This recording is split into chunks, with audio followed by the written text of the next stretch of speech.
Библиотека имени Абая организовала развернутую книжную выставку «Наследие Абая. Бесценное достояние человечества». Она посвящена празднованию 175-летия поэта и философа.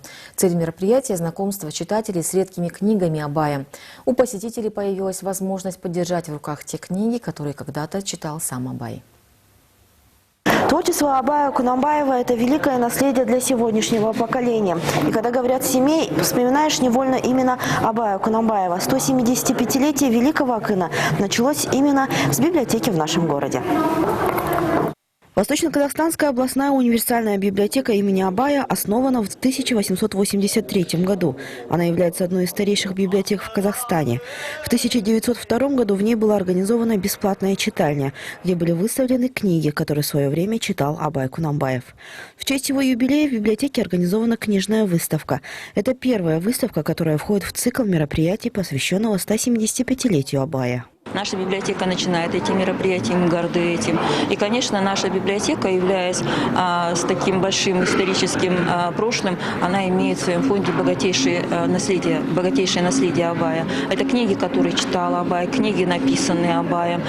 И поэтому сегодня мы представляем широкому кругу наших пользователей, в том числе и студентам, и нашей интеллигенции, эти книги. Мы с гордостью можем сказать, что Абай соприкоснулся с этим всем наследием. На выставке представлены 5 разделов. Это книги, которые читал Абай. Абай на страницах редких изданий. Эпоха Абая в краеведческих источниках. Наследие Абая. Бесценное достояние человечества.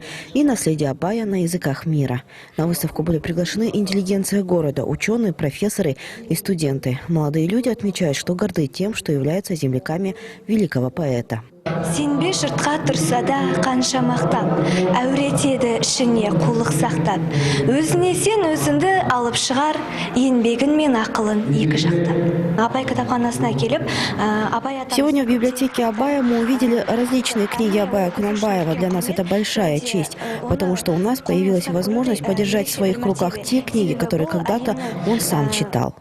На выставке представлены не только труды Абая, но и книги о нем. Наиболее интересными для читателей будут первоисточники, говорят организаторы. Среди них особое внимание заслуживают издания 1934-1936 годов, а также переводы произведений Абая на другие языки. К примеру, сборники вышли в 1957 году на узбекском, в 1956 году на мадьярском, в 1993 году на китайском и в 1995 году на корейском языках. Эти книги каждый читатель смог увидеть воочию. Бахытгуль Казес, Ельжан Макзумов, телеканал «Семей».